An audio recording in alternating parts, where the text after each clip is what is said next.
Pero es la misma temática, el manejo de la voz, la optimización de los recursos que tiene la voz para comunicar. Okay. No solamente transmitir, no solamente expresar, comunicar. Hace mucho que ya no trabajo en radio, pero pues hago eso, contenido para redes, sigo grabando comerciales. Pero a veces me pasa que tartamudeo y no sé de dónde viene. Mi compromiso es que darles herramientas que ustedes elegirán si los toman o no. Pero herramientas que puedan utilizar de la puerta del salón hacia afuera también. Le haya dicho, oye, no fumes porque te hace daño. Y, pues sí, pero ¿qué te importa? A lo mejor depende de la jerarquía del que te diga. Claro. A lo mejor le dices y a lo mejor no, pero es lo que piensas. Porque la imposición siempre te molesta. En cada final hay una semilla. En cada pérdida, una oportunidad de renacer. Un regreso al origen como el primer destello de un amanecer. Hoy en Renacer caminamos juntos por las estaciones del alma, donde cada paso nos lleva a vivir una nueva vida. Renacer, el podcast de René Paino. Bienvenidos amigos a un episodio más de tu podcast Renacer con René Paino. Yo soy René Paino y el día de hoy me encuentro con un amigo de verdad, porque siempre decimos que estamos con un amigo muy especial. Bueno, Luis Carvajal sí es mi amigo. Él es catedrático de la UACJ y pues como pueden ver aquí en la mesa de trabajo, vamos a hablar de un tema muy particular. Vamos a dedicar esta conversación a este libro, pero primero que nada te saludo, Luis. ¿Cómo estás? Qué bueno que viniste. Muy agradecido por la invitación y contento por estar aquí contigo. Siempre es un gusto compartir contigo lo que sea. Fíjate que la última vez que me invitaste a platicar con tu clase, que salí hecho pedazos. Pero bueno, ese tema a lo mejor surge más adelante. Pero tuvimos una plática muy enriquecedora en un cafecito con esos panecitos que la verdad no estaban tan buenos, pero pues era lo que había. Pero de ahí lo valioso fue el contenido de la plática. ¿Sabes qué me llevé yo de esa conversación? ¿Cuál es el valor que me llevé de esa conversación? Entender el perdón. ¿Recuerdas esa parte? Que yo te dije, es que yo no entiendo el concepto del perdón. Y tú me contaste una historia y me hiciste ver que el perdón no es hacia los demás, que el perdón es hacia uno mismo. Y es un tema que también anda muy, bueno, al menos en lo que yo consumo de redes sociales, es mucho de lo que yo veo. Y pues para el auditorio de este podcast, yo estoy procurando que siempre haya contenido de valor, que los invitados con los que yo platique nos dejen algo de valor. Y en este caso, que sí vamos a hablar mucho de tu libro, espero que surjan estos conceptos sorpresivos de valor. Así que, pues bueno, antes de empezar a hablar del libro, quiero que nos pongas tantito en contexto de la labor académica que realizas en la UACJ. ¿Cómo llegaste a la UACJ? Porque la historia también es muy interesante. Yo llegué a la UACJ por invitación de mi estimada amiga Perla de la Rosa. Conocida actriz de aquí de Ciudad Juárez, que yo la acabo de ver en la película de Gael García Bernal. Sí, exactamente. En el 2017 ella tuvo que hacerse una operación y estuvo fuera de circulación como 2 meses. En ese tiempo yo estaba junto con ella en Telón de Arena y ahí me dijo que si podía sustituirla un par de semanas, pero se convirtió en 2 meses. Las operaciones no tienen palabra de honor. Como la tecnología. Sí, exactamente. Y ahí la cubrí. Ella regresó finalmente para cerrar el curso. Afortunadamente, el siguiente semestre se abrieron más materias en de ese talante y yo me quedé. A partir de ahí, así es como llegué. Gracias a una infortunada situación con Perla. Pero salió bien de la operación y así es como accedí ahí al edificio. Y obviamente pues ya te quedaste, ya Perla ya no regresó. No, sí, Perla sigue siendo maestra de la universidad. Ah, ok. Sí. Ah, yo siempre pensé que ya no había regresado a partir de entonces, porque tú estás ahí en tu clase bien posicionado. No, es que hay muchas materias, muchísimos alumnos. No, ella sigue siendo catedrática de la universidad. Ah, qué interesante. Oye, Luis, ¿y la clase que originalmente daba Perla se mantiene en lo mismo? O sea... Sí, en ese tiempo me parece que se llamaba comunicación oral. Ahorita yo estoy dando la misma temática, misma clase, pero tiene otro nombre. Esta la estoy dando presencial en Ciudad Universitaria para el área de la división de los abogados. Ujú. La materia se llama Técnicas de Comunicación Oral y Escrita. Ok. Pero es la misma temática, el manejo de la voz, la optimización de los recursos que tiene la voz para comunicar. Ok. No solamente transmitir, no solamente expresar, comunicar. Claro, que comunicar necesita no necesariamente un elemento, sino se pueden usar más de, no sé, cuántos tú que eres el gran experto en comunicación. ¿Cuántos elementos puede usar la comunicación? La comunicación es variopinta, como esa ¿Cómo palabra es? que nos ocupaba ahorita antes de iniciar el podcast. Ajá.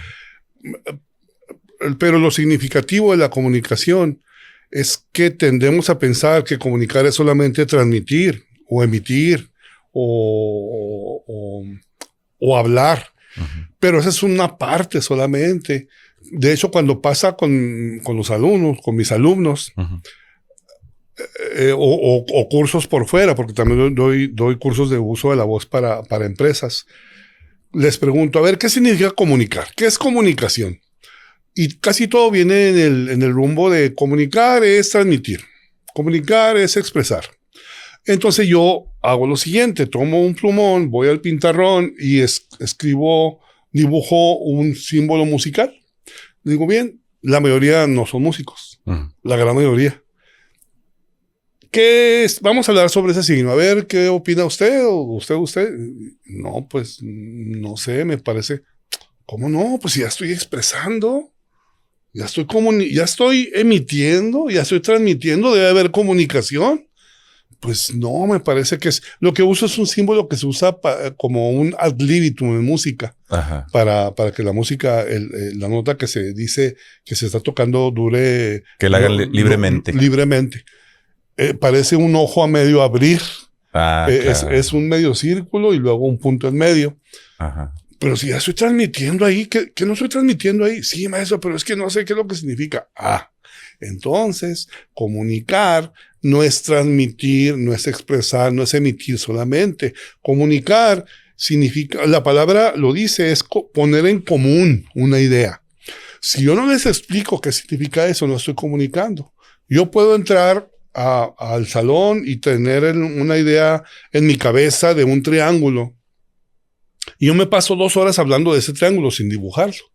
Puedo hacer una disertación experta sobre lo que es un triángulo, pero si alguno de ustedes o todos se van a su casa pensando en un rectángulo, pues no comuniqué, a pesar de que transmití, a pesar de que expresé, a pesar de que emití ideas, pero si no pongo en común una idea, no comuniqué.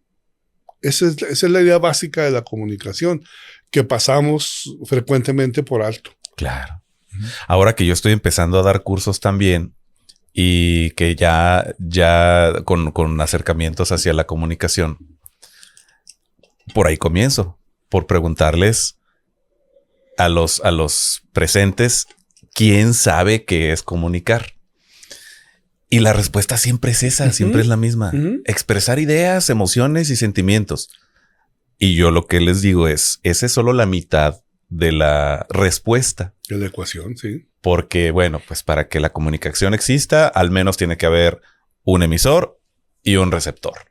Y que ahí empiece un intercambio de ideas, emociones o sentimientos.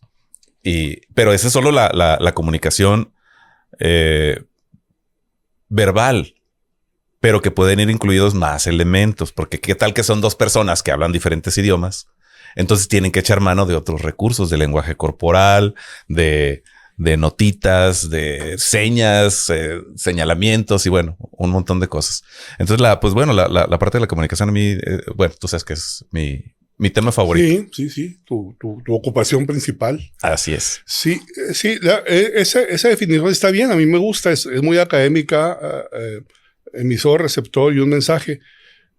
Pero nuevamente, en este caso había un emisor, había un receptor y había un mensaje. Claro. Pero no acertábamos a hablar sobre ese mensaje porque no estaba puesto en común. Entonces, esa es la parte que yo le pongo adosada. Es decir, sí, la definición está bien, me gusta, yo la doy. Sin embargo, si hay un mensaje, hay un emisor, un receptor, pero no está puesto en común una idea, si no logra explicarse de tal manera que el receptor entienda lo que el emisor quiere decir, no se logra la comunicación. Claro. De hecho, pues por eso tenemos tantos problemas, no solamente a nivel personal, a nivel mundial, porque las naciones, oye, pues yo pensé que usted me dijo que no sé qué, que nos conquistaron, sí, pero es decir, porque la comunicación es así. Luego tendemos a pensar que la persona a la que le hablamos como que tuvo clases de telepatía con Calimán o no sé qué, que me lee lo que estoy pensando aquí, y eso no sucede.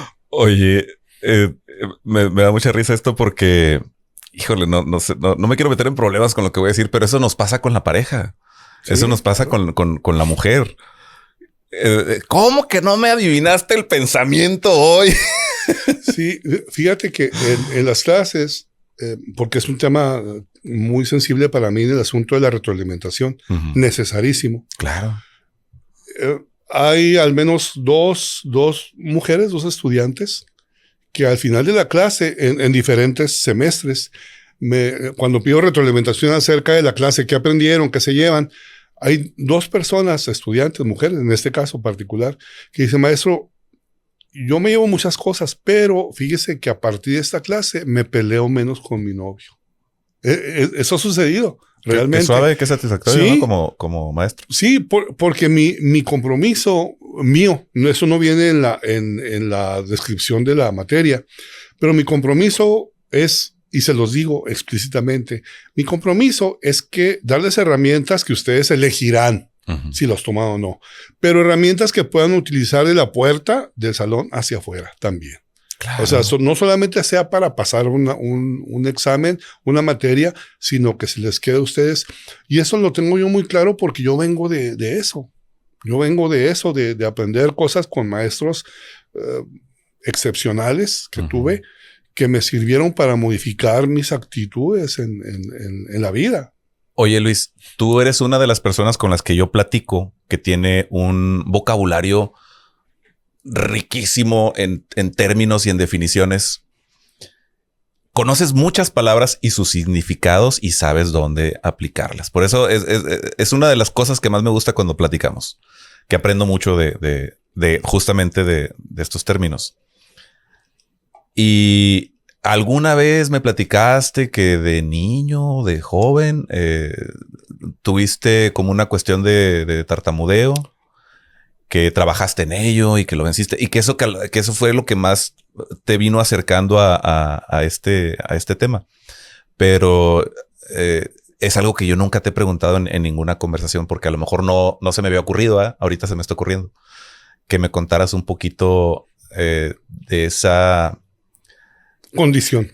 No tanto de la condición, sino lo que te trajo a dedicarte a esto, tanto a la comunicación como a la docencia, como el tema de bueno, no sé si tenga que ver la literatura en esto. Yo tuve una relación perversa con el lenguaje. Vaya término. Perversa porque mi manera de manejar el lenguaje en clase, y me acuerdo, mi recuerdo más temprano es en segundo de primaria. Pero fíjate por qué tengo ese recuerdo tan presente. Porque uno de mis amiguitos, era mi amigo. O sea, mis compas. Sí. Me decía, véngase mi ametralladorita, vamos a comprar dulces. O sea, y era mi amigo. Imagínate los que no eran mis amigos. Claro, sí. Pero entonces, en retrospectiva dije, pues es que desde segundo yo ya tenía, y quién sabe si antes, pero no me habían dicho ametralladorita, entonces no sé desde cuándo era así. Pero mi relación era así. ¿Te hacía sentir mal que te dijeran así o también te reías junto con ellos? No, pues con mi amigo sí me reía, pero con los demás no. El asunto es que imagina en el salón, quiero ir al baño, maestra me permite. Pues él era mi amigo. Pero aún así mi amigo me hacía burla, imagínate los demás. Entonces yo tuve esa relación con el lenguaje rara, extraña. Perversa, dijiste. Perversa, sí, pues sí, perversa. Lo que pasa es que cuando a los tartamudos se nos complica, pues como cualquier condición difícil, pues no queremos externarla, entonces tendemos a aislarnos. Claro. Pues, ¿por qué? Llegó un momento en que yo decía, no, se me hace que ya estoy dominando esto porque casi no tartamudeo. Pues claro, pues si no hablaba. O sea, pero era el recurso mental de que ya lo estoy dominando. Claro que no, lo que pasa es que te aíslas. Ahora, la tartamudez tiene muchas situaciones porque no sé si te has fijado, si tienes algún amigo o amiga tartamuda en ese momento. Los tartamudos, cuando cantamos, no tartamudeamos. O sea, cantando no tartamudeamos. Te puedo hablar del caso, ha habido cantantes célebres que fueron tartamudos, como Carlos Lico, por ejemplo. Carlos Lico era tartamudo. ¿Y cuando actuaban? ¿Cómo le hacían? Pues es lo que digo. ¿Le daban líneas muy cortas? Pero es que es parte de ese secreto, de ese encanto que tiene la tartamudez. Algo pasa. Cuando cantan, no tartamudean. Cuando están frente a un público cantando, no tartamudean. Eso me ha servido mucho en mis clases para enseñar, porque yo vengo también de un extracto musical. Uh-huh. Entonces, imprimirle la musicalidad a las expresiones, a las frases, eso me ayuda mucho para la clase. Y también vengo de un extracto teatral.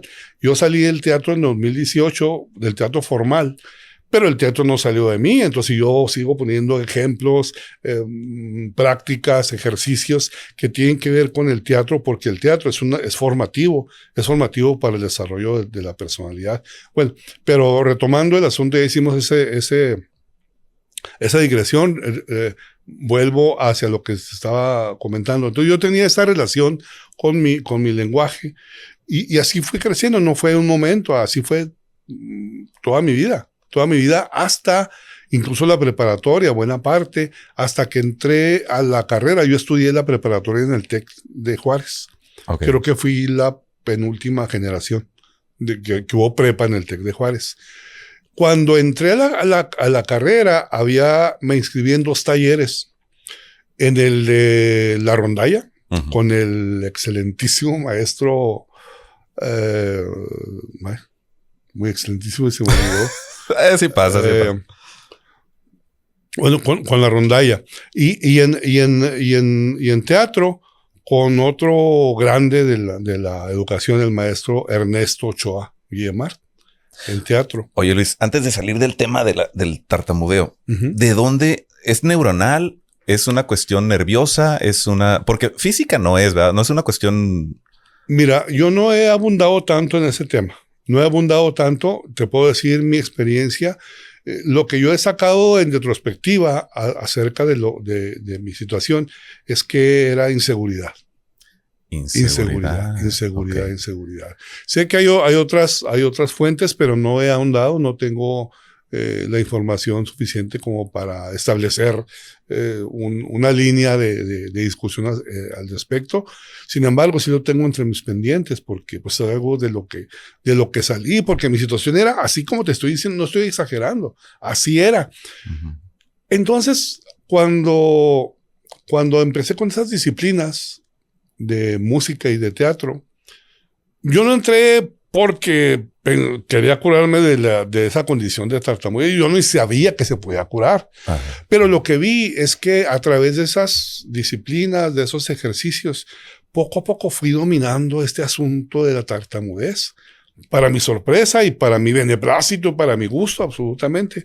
Por eso es que yo sigo enamorado de estas disciplinas y las incorporo, uh-huh, a mis clases. Porque si bien la tartamudez afortunadamente no está tan extendida, pero sí tenemos otro problema de dicción, de articulación, de respiración, y la musicalidad y la teatralidad me ayudan para incluir esas disciplinas en el manejo de la educación para optimar el uso de la voz. Hablando del uso de la voz, tú sabes que de profesión soy locutor, bueno, de oficio soy locutor, uh-huh, y que trabajé en varias estaciones de radio durante algunos años. Hace mucho que ya no trabajo en radio, pero pues hago eso, hago contenido para redes, sigo grabando comerciales. pero a veces me pasa que tartamudeo y no sé de dónde viene. Ahorita que dijiste inseguridad, pues sí puede ser inseguridad. A lo mejor ya empiezo voy a empezar a investigar acerca de mis inseguridades y para tratar de dar cuál es la que me lleva a tartamudear de repente, porque yo lo encuentro demasiado innecesario en mi caso el tartamudear. A veces no llega la palabra que quiero decir y creo que ahí es donde empiezo a repetir la última que estoy diciendo en lo que llega la otra, para no hacer la muletilla que tanto me has ayudado a tratar de eliminar. Todavía no puedo eliminarla, pero mira cuántas he sacado en lo que llevamos de plática. Ninguna. No he oído ninguna. Y en momentos como este me sucede que quizás quiero hablar muy rápido o muy fluido, pero ideas propias, y es ahí donde empieza el traqueteo. Y ahorita que me preguntaste si conozco gente, no, personalmente no, pero hay un comediante. No sé si es chileno o venezolano. Creo que es venezolano. Le debo el nombre, pero ya cuando haya oportunidad o a lo mejor cuando publique el video lo investigo y lo pongo en la descripción del video para que vayan a ver su comedia, porque además es muy chistoso. Y parte de su comedia sí se trata acerca de su condición, pero no necesariamente, porque pues el que es buen comediante supera la parte de la autocrítica para hacer comedia y empieza a escribir cosas realmente chistosas para la gente en general. Entonces él es muy chistoso, pero sí está muy fuerte su problema de tartamudeo. En este caso no repite, sino como que al comienzo, como que no llega la palabra, como que no le sale. Y ya, cuando lo logra, bueno, sí fluye ahí en la conversación, es que aparte es un speech ya. Ahorita que dices que la música ayuda, pues obviamente una canción no puedes tartamudear una canción, ¿no? ¿Estás de acuerdo? Pero eso realmente pasa. Es más, yo sin saber por qué o de dónde venía, pero yo a veces pensaba, no que hablara cantado, pero sí pensaba en función de una melodía y eso me ayudaba a dominar la tartamudez. Ya recordé el nombre, el excelentísimo maestro Aquiles Valdés. Aquiles Valdés. Sí. ¿Y todavía está en este plano? No, él falleció hace muchos años. Desgraciadamente falleció a consecuencia de la violencia en la ciudad. Sí, él era maestro de la estudiantina, era músico, ejecutante de excepción, pero no solamente músico, era musicólogo. O sea, él podía corregir incluso textos o revistas especializadas. Era súper especial el maestro Aquiles Valdés. De muy agradable recuerdo entre todos sus alumnos, porque aparte contaba muchos chistes, era muy jovial, era un personajazo. No, pues sí. Todavía te he visto ahí en redes que de repente publicas alguna foto tocando. ¿Todavía tocas? ¿Todavía? Sí, todavía estoy en el cuarteto universitario desde hace unos 35 años. Okay.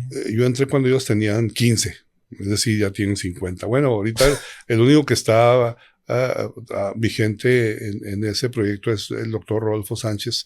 Sí, todavía no tocamos tan frecuente como en muchas épocas tocábamos. A veces que tocamos todos los días, sin exagerar, de domingo a lunes, todos los días. Y luego teníamos 2 equipos de sonido para, en lugar de tener listo, irnos rápidamente a otro. Ahorita ya no pasa así, pero sigue sucediendo.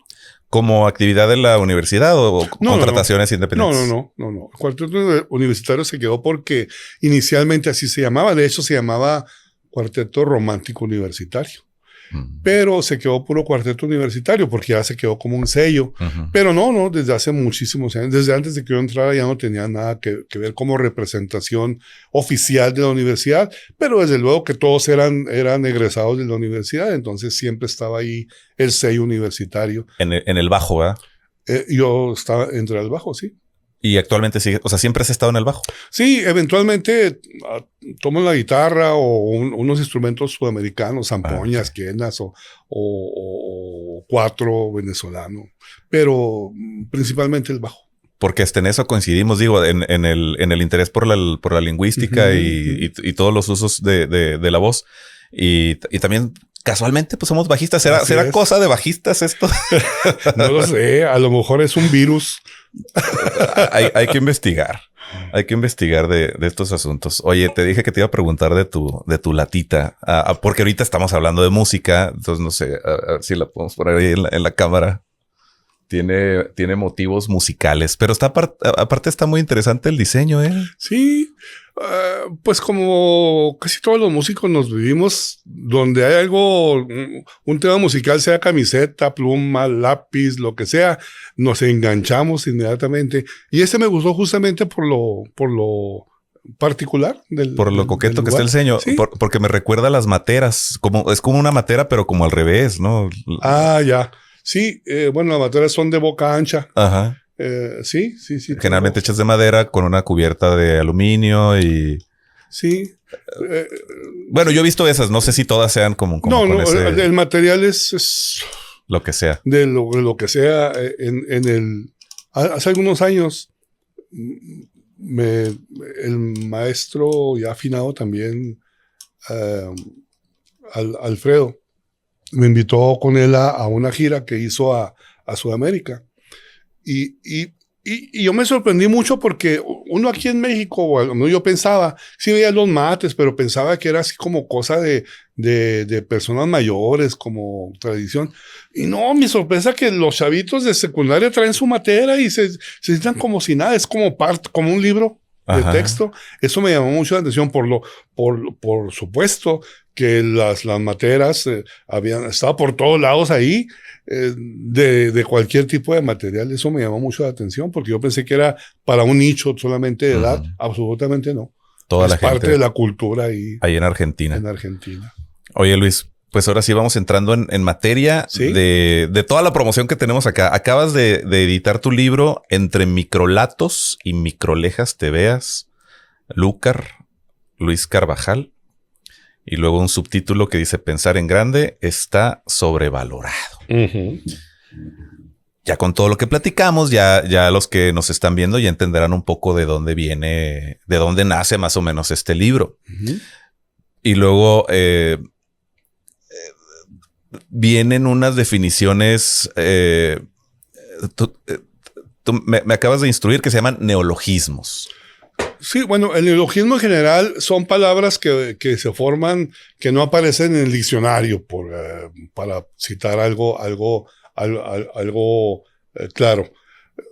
Son palabras que formas. Todas las veces estamos formando el neologismo nosotros, solamente que no nos damos cuenta de esto. Pero para esto yo sí hice mis 4 neologismos para hablar sobre eso en este libro particular. Es decir, un neologismo es una palabra nueva. A veces es una palabra pura, o a veces es como la manteconcha.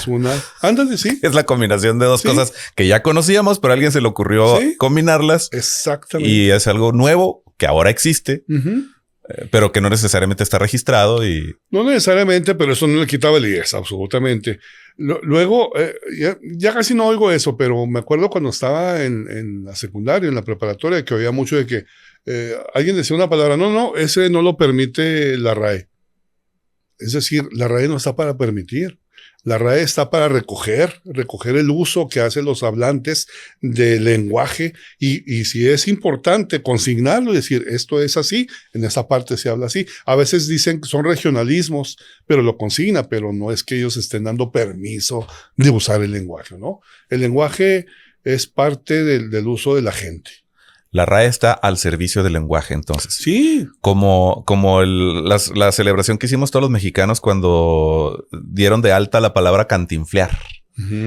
Que la empezamos a decir nosotros desde tiempos inmemoriales. Sí.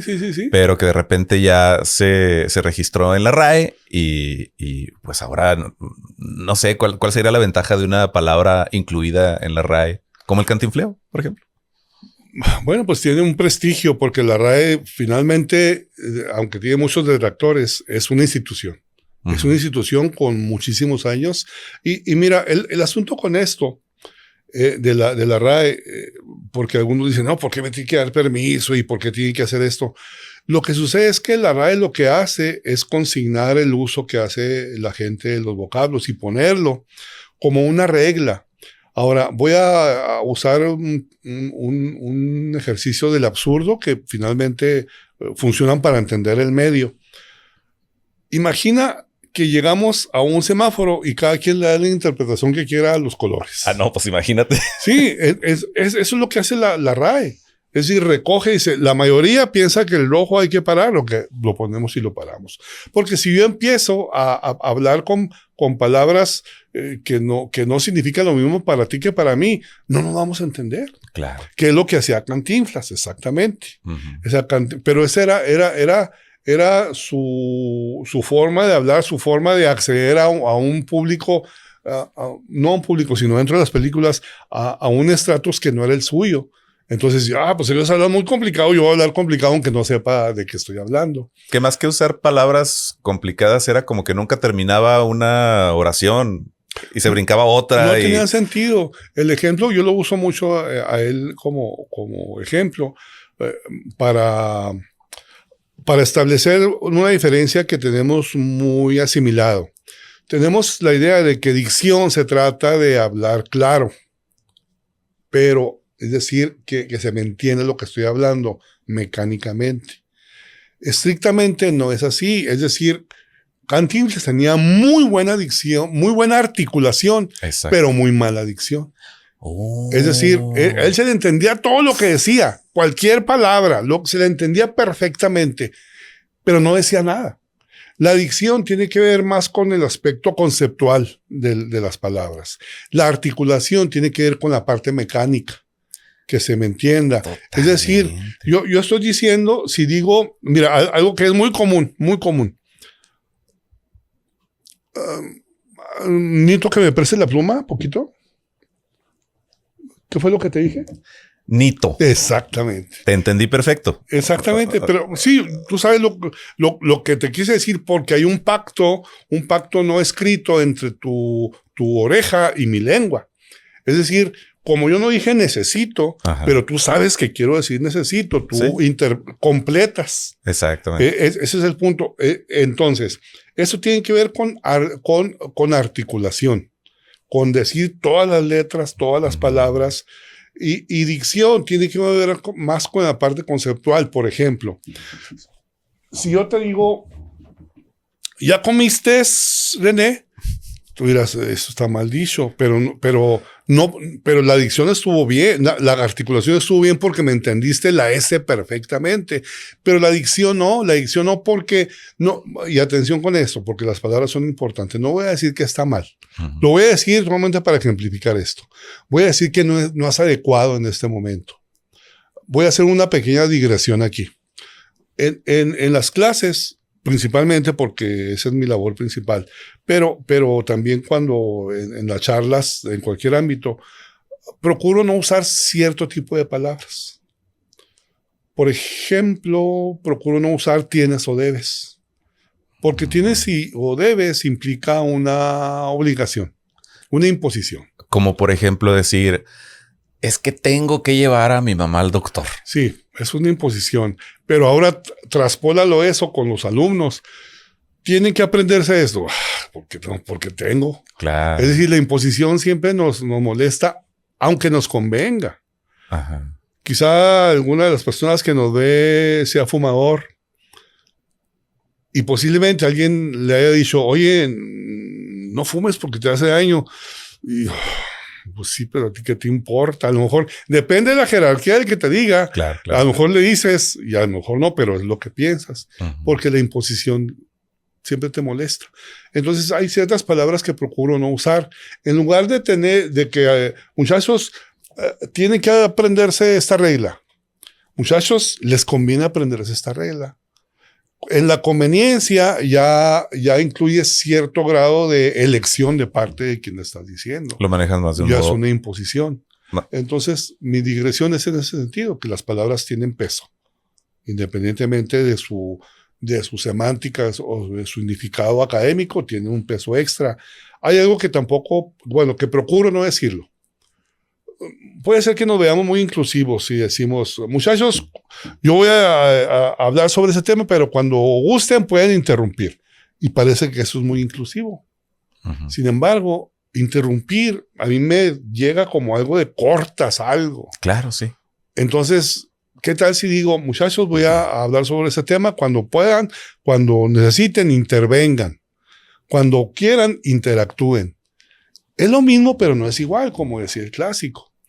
Por eso es la importancia de escoger, de elegir las palabras conscientemente, las palabras que vamos a usar. Y eso es una habilidad, Parece como, oye, ¿cómo voy a estar pensando tantas cosas? Es una habilidad, como cualquier otra habilidad. Y con tanto conocimiento y dominio sobre las palabras y sus significados, creas microlatos y microlejas. Sí. Que de entrada suenan chistositas las palabras, ¿verdad? Sí. Entonces, esto que está aquí, además por la portada te puedes dar cuenta que está chistosito el contenido, que está entretenido, ¿no? Sí, puede ser. Y desde tu nombre, ¿cómo te presentas? Desde Lúcar, que pues es la conjunción y la abreviación de Luis Carvajal. Oye, Luis. Un seudónimo, un no heterónimo. Y bueno, aquí me sitúas en... que por cierto, mi libro está dedicado, Yes. No sé, acá, a ver si... Esta cámara, ahí está. Está dedicado, que es como se debe regalar un libro. Muchas gracias. Muy, muy honrado, muy honrado. De este libro dedicado. ¿En qué página está la parte de que me explicabas? Aquí en el contenido. Que tienes los 4 conceptos que componen el libro, que son definiterna, que son microlato, que ahorita lo leí mal. No, el que leí mal es el último. Microleja y micrayo. Que está muy chistoso. Cuando me lo platicaste, yo dije, estas palabras que de entrada dices muchas palabras que a veces me quedo anotándolas para buscarlas después en el diccionario. Pero platícanos entonces qué significan estas palabras y pues yo veo que es algo muy tuyo. Yo veo que lo usas mucho porque Ravex, tienes acá que me has platicando de Ravex, que es un programa que ahí está, que es un programa que creaste también dentro de las clases que das. Entonces, enfocándonos en el libro, ¿cómo llegaste a eso? ¿No? O sea, mira, definiternas son definiciones alternas. Porque una de esas definiciones alternas precisamente la consigno dentro de las definiciones. Déjame revisar. Está en... ya. Mira, en la página 35. Niños, abran su libro en la página 35. En el la penúltima definiterna del lado derecho. Ajá. Dice lenguaje. Mi definición propuesta. Que desde luego desde luego no estoy diciendo que de ninguna manera no que la RAE está mal. Claro que no. No estás pretendiendo instituir una nueva RAE. Lo que estoy es proponiendo definiciones alternas o complementarias. Ajá. Mi definición del lenguaje es: el lenguaje es un eterno deudor del pensamiento. El lenguaje nos sirve para comunicarnos, pero a veces no acertamos a encontrar la palabra precisa que estamos pensando, que queremos comunicar, que queremos externar, que queremos que la otra persona se lleve con eso. Nos pasa muy frecuentemente con las emociones o con los sentimientos. Como cuando dices, es que me siento bien, quién sabe cómo. Ese es un muy buen ejemplo.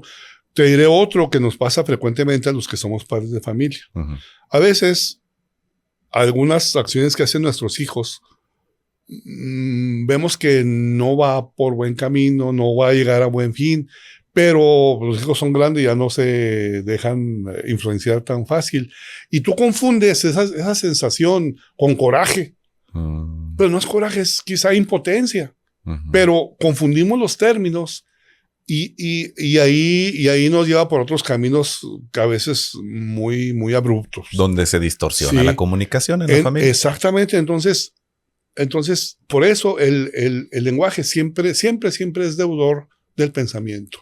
Incluso cuando quieres escribir algo, dices, sí, está bonito, pero algo me falta, algo. Porque el lenguaje es así, es práctico, funciona, pero siempre quedan cosas. Y te voy a poner otro ejemplo. Si yo le pregunto a nuestro insigne productor Raúl, para él, ¿qué es el cielo? Él me podrá dar una definición Pues para mí es... No va a pensar en términos académicos, va a pensar para mí qué significa el cielo. Si te pregunto a ti, vas a tener otro.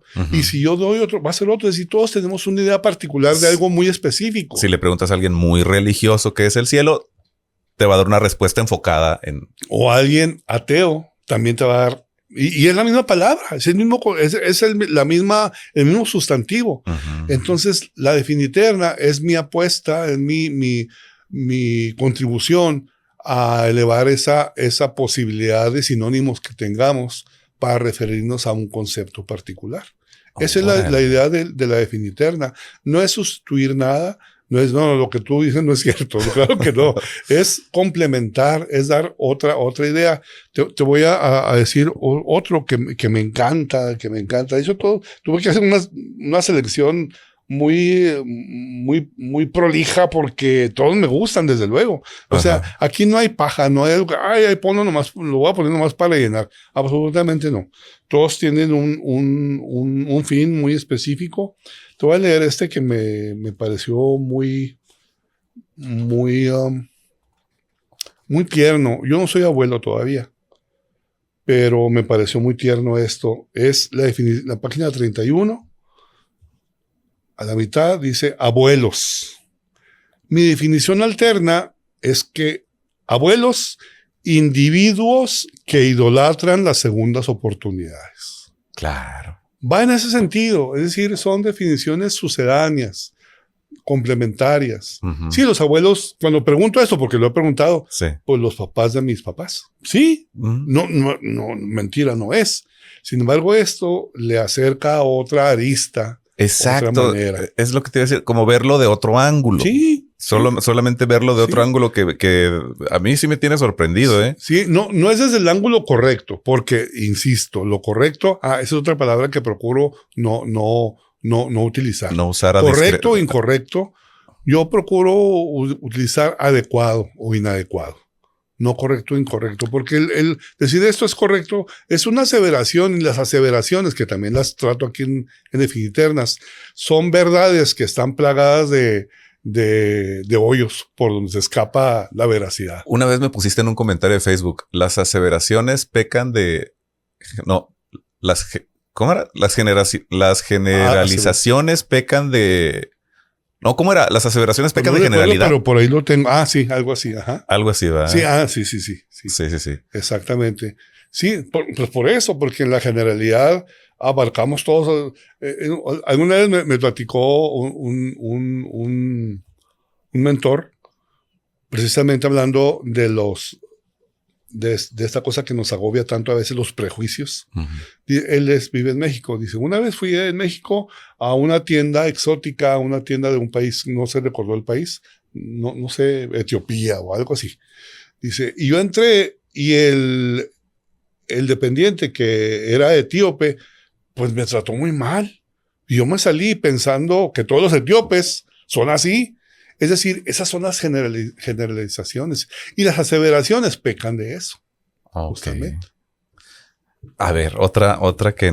bueno, esto es en cuanto a las definiternas. Sí. Definiciones alternas. Que tú quisieras que fuera... O sea, ¿tienes alguna pretensión con las definiternas? Con el libro en general. Ok.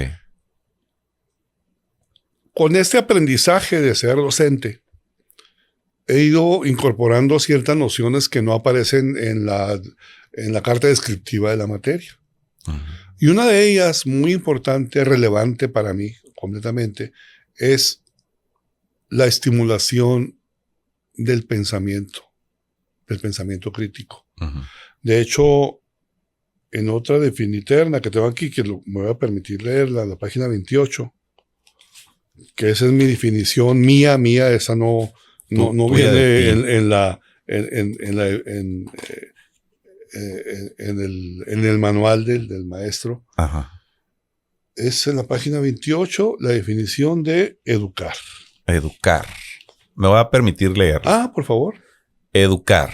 Estimular el ejercicio de la duda. Este libro va mucho en ese sentido.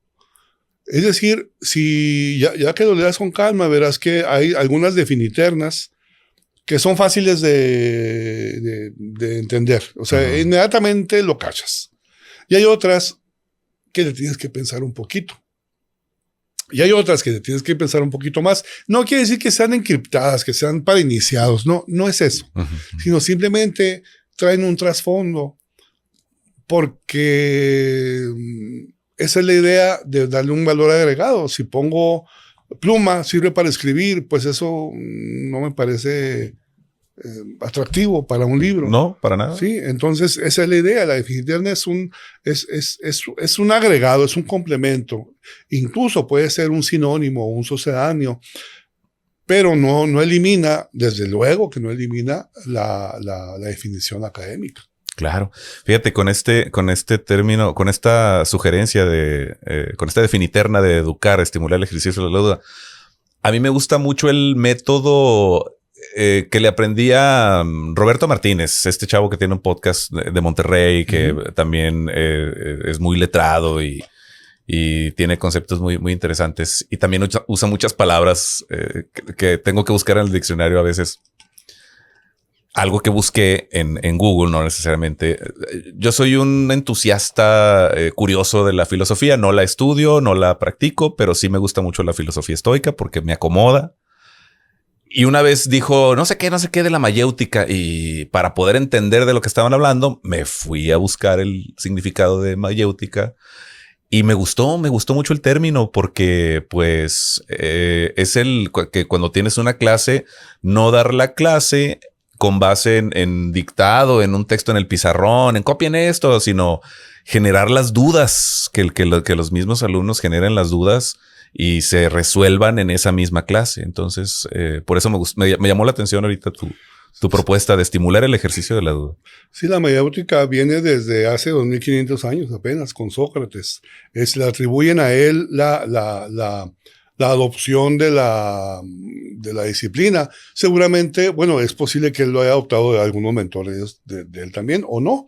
Pero la mayéutica tiene que ver con eso, que enseñas a través de preguntas para que el alumno llegue a esa conclusión por él mismo. Claro, estimular el pensamiento crítico, que hoy en día... Que no des el conocimiento, esto es, sino que enciendas una mecha. De hecho, una de las definiciones de educación que me encantan, que viene desde con Sócrates, aunque se la han atribuido a muchos en el camino, es un alumno no es un cuenco que llenar, no es una vasija que llenar, sino es una mecha que encender. Cuando tú das un conocimiento ahí está, apréndanlo. Claro. Y ya está. Y mi idea es justamente encender la mecha. Te decía ahorita que el teatro salió de mí en el 2018, pero yo no salí del teatro.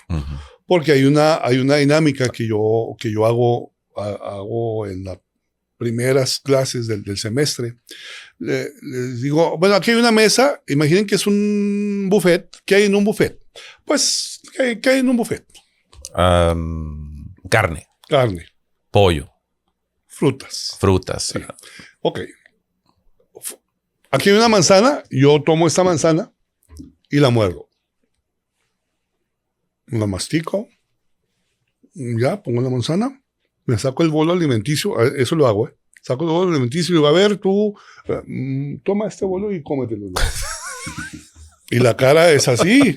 Y les digo, exacto. Esa es la cara que yo quiero que pongan cuando alguien les diga cosas y ustedes no cuestionen lo que les está diciendo. Vámonos. Esa es la idea.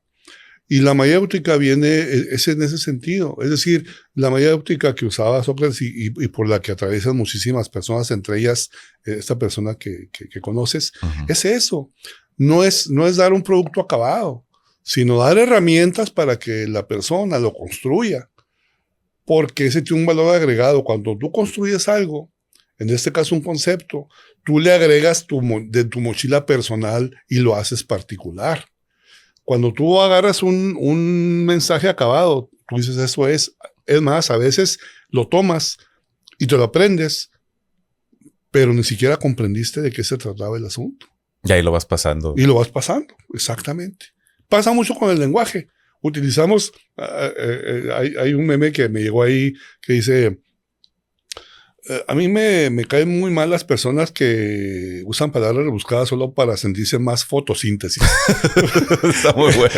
Es decir, es eso. Hay palabras que entendemos o creemos entender por el contexto. Ajá. Pero el contexto está constituido de muchísimas variables. Y ahí es donde nos perdemos a veces. Justo estaba escuchando un beat de comedia, déjame recuerdo de quién es, de qué comediante es, que estaba hablando de... Javier Ibarreche. Uh-huh. Él es como muy hiperactivo, ¿no? Entonces tiene un show de comedia donde es muy ágil y tiene un chistecito donde está hablando de los chavos que usan la palabra literal para todo. Está buenísimo. Está buenísimo. Le recomiendo que lo busquen ahí. Javier Ibarreche, su beat de literal. Que obviamente está usado de forma incorrecta. Entonces no voy a reproducir aquí todo su chiste porque está muy largo. Es un beat de comedia, de stand-up comedy. Pero en eso aplica lo de usar palabras que nada más oyes, que no sabes el significado y las repites y las aplicas mal. Sí, porque tú las interpretas de acuerdo a un contexto que tú entiendes con tu acervo. Uh-huh. Y eso no siempre acaba bien. Ajá. Y el asunto resumido con eso, con literal, es que lo literal es algo que sucede estrictamente como está dicho. Pero el asunto está que lo usamos de manera metafórica. Es decir, si ahorita que entré, que estuve esperando 3 minutos hasta que pude comunicarme contigo, pude haberte dicho que he hecho una sopa literal. O sea, pues no es literal lo que está pasando, pero el lenguaje lo estamos usando así. Y el lenguaje es así. El lenguaje, como cualquier ente vivo, nace, se reproduce y muere como cualquier ente vivo. No sería extraño que dentro de unos años esté incorporado ese significado metafórico, literal. Y que haya cambiado literal. Ya su sentido totalmente. Porque hay muchas palabras así. Te diré, por ejemplo, la palabra bizarro. Ajá. La palabra bizarro lo usamos generalmente como algo extraño, estrambótico, fuera de récord. Descompuesto. Sí, exactamente. Deforme. Sin embargo, originalmente la palabra bizarro en español tiene que ver con valentía. Es decir, los caballeros medievales eran bizarros, no porque fueran raros, a lo mejor sí eran, pero no por eso, sino porque eran valientes. La bizarría tenía que ver con caballerosidad, con cortesía, no con extrañeza o cosas raras. Sin embargo, quizá he leído que quizá por el influjo del inglés, porque el inglés bizarre sí significa eso. Entonces, posiblemente sea uno que le llaman falsos cognados, me parece, como que son palabras que te llevan... como tú las conoces en español y se escribe muy, muy parecido en inglés, tú incorporas el significado en español al inglés y a veces son cosas diametralmente opuestas. Claro. Entonces, pero ahorita ya está aceptado eso, ya está, no aceptado, no es la palabra, ya está consignado en el diccionario como otra acepción más. Muchas, ¿sí? Como la de trillion y billions, ¿no? Que son, que tienen significados similares, pero de repente es una confusión. Sí.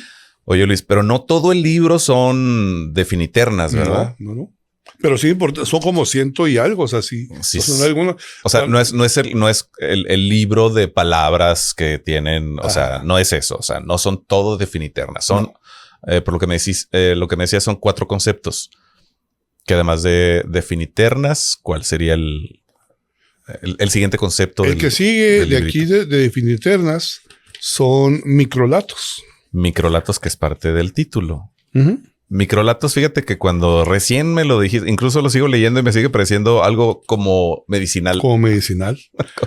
Tómese 2 microlatos. Sí. ¿Sabes que algo pasa conmigo? Yo tengo como esa tendencia. Aquí lo que está de Ravex también se oye como medicina, ¿no? Mira, para salir de la duda, ¿qué es Ravex? Ravex es un sistema que yo diseñé. Porque en el 2017, cuando mi amiga Perla me hizo el favor de invitarme a esa clase, Bueno, ella me invitó porque yo sabía que manejaba muchos conceptos que se manejan en comunicación. Aparte, tengo ya 15 años trabajando en Telón de Arena, ya me conocía. Y aparte de que yo lo conozco desde el Grupo Aleph con el maestro Ernesto Ochoa. Y me dijo, sí, pues tú puedes, ok, yo voy. Aunque nunca había dado clase para universitarios. Había dado clase de canto para niños, pero no para universitarios, una clase formal.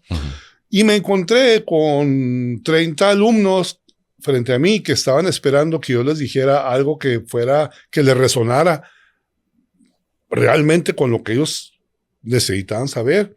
Y yo me encontré con un montón de conceptos que sabía que eran importantes, pero ¿cómo le hago para meterlos en un embudo y que les sirvan a esas personas, a esas amables personas que me están aguantando aquí? A raíz de eso, empecé a trabajar sobre una sistematización de esos conceptos que yo tenía. Y por eso nació eso. En una primera entrega nació RAVEX. RAVEX es un acrónimo que está formado por las primeras letras de 5 conceptos. RAVEX es R de respiración, A de articulación, V de velocidad, E de estructura del discurso o estructura mental para el discurso. Y la X me dio una licencia para pasarme a la segunda letra de expresión no verbal. Entonces, RAVEX es un sistema que yo diseñé para ir acomodando las piezas de todo ese acervo que yo tenía, irlas acomodando de una manera que fuera gradual, que fuera escalable y que fuera entendible para los alumnos que me estaban haciendo el favor de escucharme. Y eso fue la primera parte. Luego, en la pandemia, yo estudié una maestría en educación porque pues, yo soy profesionista, yo soy contador público, pero estoy dando clase. Entonces me metía a ver cómo es eso de la educación, de la docencia. Me metí a la maestría y estudiando para la tesis, me di cuenta que faltaba algo más de RAVEX. Porque RAVEX es la parte externa, es la parte que ve el público, porque ve o percibe cómo respiras, cómo articulas, la velocidad a la que hablas, cómo estructuras tu discurso y tu expresión no verbal. Eso lo ve, pero falta la parte interna. Es decir, cómo te construyes tú por dentro, cómo haces tus andamios para construir algo fuerte que soporte la parte externa. Y de ahí nació otro acrónimo que es CECIR. CECIR. CECIR se compone de CECIR, la primera, C, conciencia. Absolutamente. No puedes aprender nada, no puedes modificar nada de tu actitud si no elevas tu nivel de conciencia. Luego, equilibrio. El equilibrio es importantísimo y hay un concepto casi filosófico en esto del equilibrio que quizá podamos tocarlo en algún momento. Entonces, conciencia, equilibrio y aquí junté 2. Control de impulsos. El control de impulsos es eso que te impele a usar muletillas porque ves un espacio ahí que no está pensado y tu impulso es llenarlo como de lugar con lo que sea. Controlar el impulso es lo que te ayuda a mejorar. En este caso estamos hablando del discurso, pero hay toda una filosofía con el hecho del control de impulsos de algo que lo estudiaron desde los 70 y es toda una rama de la psicología que le han llamado la teoría de las golosinas, entre otros muchos nombres. Bueno, y el final, que es la retroalimentación, lo que te decía. La retroalimentación, vencer nuestra aversión contra la retroalimentación es un paso gigantesco para crecer. Claro. Y antes de que llegaras, la razón por la que estuviste 3 minutos, que no escuchaba, no alcancé a escuchar la puerta, justificándome, porque estaba en una reunión con 2 socios y estábamos hablando de hacerle una propuesta a un cliente, no voy a decir el giro, y que requería una encuesta de satisfacción. Entonces nos comentó uno de los socios que ya le había planteado eso al gerente del lugar y dice, no hagamos eso porque eso no le gusta a nadie. Y yo pensé, pues es que es muy necesario en este caso de este tipo de negocio. Entonces sí que difícil, ¿no? La retroalimentación. Volvemos a lo que hablamos ahorita. La imposición, es decir, tiene que ver mucho con cómo retroalimentamos. Bueno, no hagas eso, porque no lo voy a hacer. Uh-huh. Entonces, sí, es una parte importantísima, vital para el aprendizaje y para crecer. Claro. No vas a modificar nada si no estás abierto a la visión del otro. ¿Cómo te ve el otro? Tú pasa conmigo y se los digo a los alumnos. Les digo, miren, es que yo los veo a ustedes y yo me siento con mi actitud. Yo me veo como uno de ustedes. Hasta que me tomo una foto. Digo, no soy uno de ellos, no soy uno de ellos. Pero eso es la retroalimentación. La foto me retroalimenta. Hey, no tienes 20 años. Claro. Y que puedes, esa es una autorretroalimentación. Uh-huh. Aunque suene bien rara la. No, sí, pero es válido, absolutamente, sí. No necesariamente tiene que venir de alguien más, aunque pues depende del contexto, la importancia que le vas a dar a la retroalimentación de alguien más. Por ejemplo, en una clase sí tienes que tener retroalimentación. En un curso a colaboradores de una empresa tienes que tener una retroalimentación forzadamente. Pero justamente lo que pasa con ese cliente que seguramente vas a conseguir, no estamos abiertos a la retroalimentación porque significa darme cuenta de cosas que no quiero darme cuenta. O que sí te has dado cuenta, pero no quieres aceptar. Como una actitud muy común que tenemos los seres humanos todos. Sí. Yo la he tenido cantidad de veces sí. De que la regamos a veces con la pareja y ya nos dimos cuenta que la regamos, pero no lo vamos a admitir y nos hacemos locos y así pasa. Sí, eso viene con la especie. Sí. Eso viene con la especie. Se llaman eufemismos. Oh, okay. Es decir, ¿cómo nombras de una forma elegante que no sea tan agresiva para decir algo? Mira, pasa mucho. Mi página de Facebook, la personal, parece de recuperación de perritos. Porque yo retransmito cualquier pesquisa de perritos que ok, sí. Pero lo que las personas dicen cuando andan buscando sus perritos, que yo les creo, que los quieren. Uh-huh. Pues tantos sí que los andan buscando. Es más, que hay hasta recompensas de a veces muy importantes. Sí los creo. Pero ¿qué dicen? Se me salió, se escapó, se escabulló. No, porque se descuidan. Porque no tenía llaves de la casa el perrito. Porque fui negligente. Sí, pero eso no me gusta oírlo. Exacto. Entonces digo, mejor le echo la culpa al perrito. Me lo robaron. Sí, me lo robaron. Se escapó como si el perrito tuviera llaves de la casa, ¿no? Pues sí. Es eso. Como especie, así somos. Exacto. Así somos. Por eso somos tan reacios a la retroalimentación. Porque son cosas que no me gusta que reconocer. No me gusta que los otros sepan, aunque yo ya lo sé. Pero no me gusta que los otros sepan, aunque ellos lo saben. Claro que lo saben. Cosas en las que habrá que trabajar, ¿no? Como personas. Hay que ir a terapia. Yo siempre digo eso porque no lo quiero decir en cada podcast, pero es que la verdad, cuando yo sí inicié ese camino, me ayudó mucho y yo lo recomiendo. Odín Dupeirón también lo recomienda. Y muy curiosamente, una vez que produjimos un taller de doblaje al cual fue Raúl, por cierto, con Gerardo Reyero, él nos recomendó eso. Y yo pensando, pues, ¿qué tiene que ver el doblaje con la terapia? Y no es que tenga algo que ver, es que la terapia ayuda en todo, ayuda a desbloquear muchas cosas que no sabemos que tenemos bloqueadas y eso nos ayuda bastantísimo. Oye, Luis, continuando con el contenido de este divertido libro, el otro es Microlato, que es el que suena como medicamento, como remedio. Sí. Pues ahí nos quedamos, de hecho, en los microlatos. Los microlatos son relatos o cuentos cortos.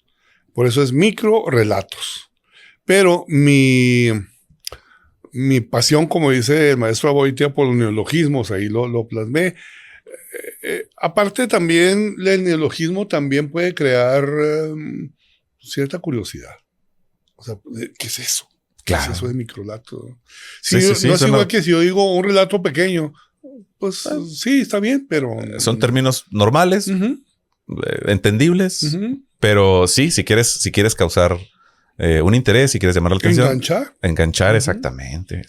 Microrelatos. El microrelato son relatos pequeños y esos pueden ser inventados o pueden ser que nacen en un germen que comenzó en algo, pero termina en otra cosa, pero hubo una idea germinal y ya el desarrollo puede ser diferente o no, o puede ser un relato real, verídico. Pero que puede ser también chistoso o no. Puede ser gracioso o no, efectivamente. Puede ser nostálgico, puede ser de confrontación, puede ser filosófico, pero la característica es, como todo el libro, la brevedad. Me gusta. Otra que es chistosa también desde que la lees la primera vez, microleja. La microleja es un relato corto con moraleja indexada. Generalmente hemos leído toda la vida que las fábulas llevan una moraleja, pero generalmente dice, pasó esto, el cochinito, que no sé qué, y luego abajo dice moraleja y ya te da como una conclusión acerca del relato.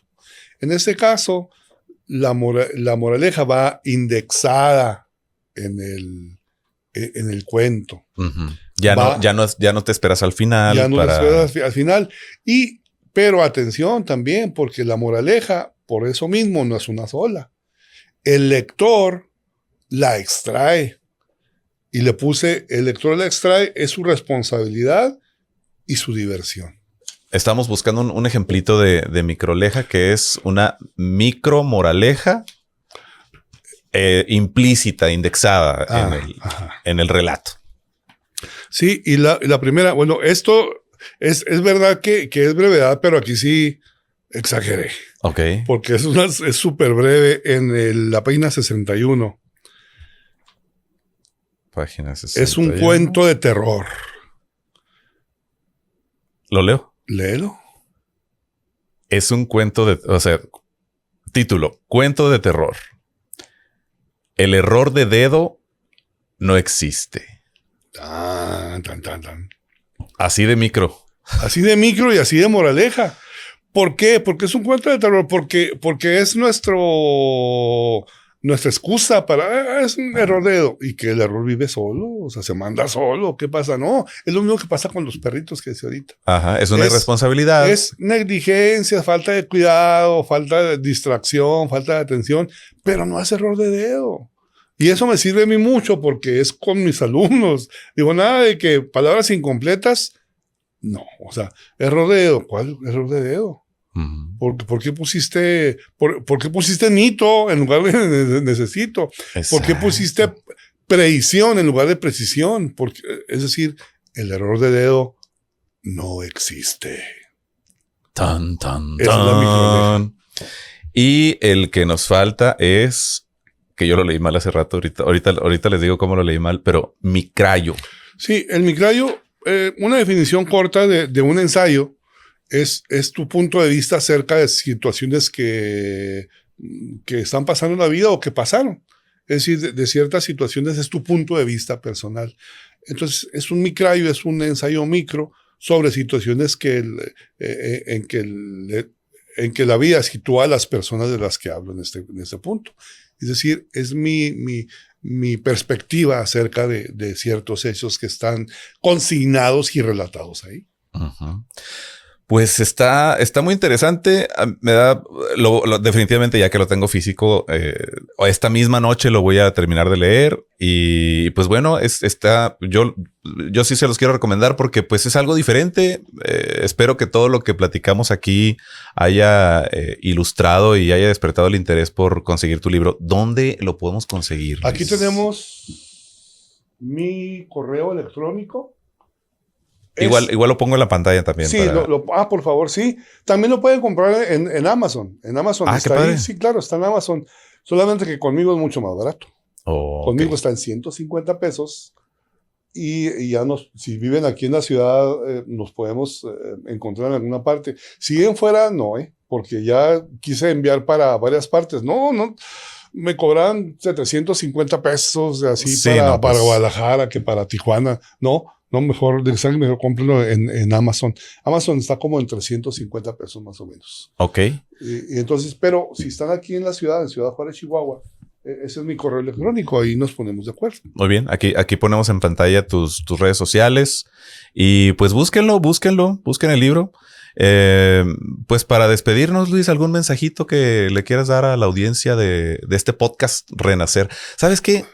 Te la voy a cambiar. Sí. ¿Qué significa para ti renacer? Muy corto, es explorar posibilidades. Ya estás aquí, ya naciste, y cada posibilidad hacia donde te diriges es un renacimiento, de alguna manera.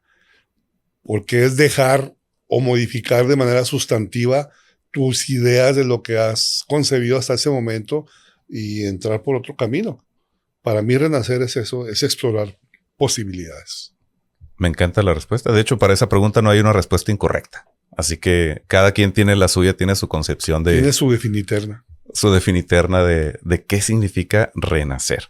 Pues bueno, este fue un episodio para mí muy, muy valioso, muy interesante. Espero les deje algo, porque yo les dije desde un principio que las conversaciones con Luis a mí siempre me dejan algo valioso que llevarme ahí a la mente, algo en qué trabajar. Los espero en el siguiente episodio. Luis, te agradezco muchísimo tu tiempo. Ya tenemos esto pendiente, ya tenía que ser, y no va a ser la última vez. Yo estoy seguro que no va a ser la última vez, porque esto creo que da para mucho hablar de la comunicación, del lenguaje y de retos superados. Absolutamente. Muchas gracias y nos vemos en el siguiente episodio. Gracias. Renacer Podcast es una producción original de Ultraforma, creando imágenes que inspiran. Derechos reservados Ultraforma 2026.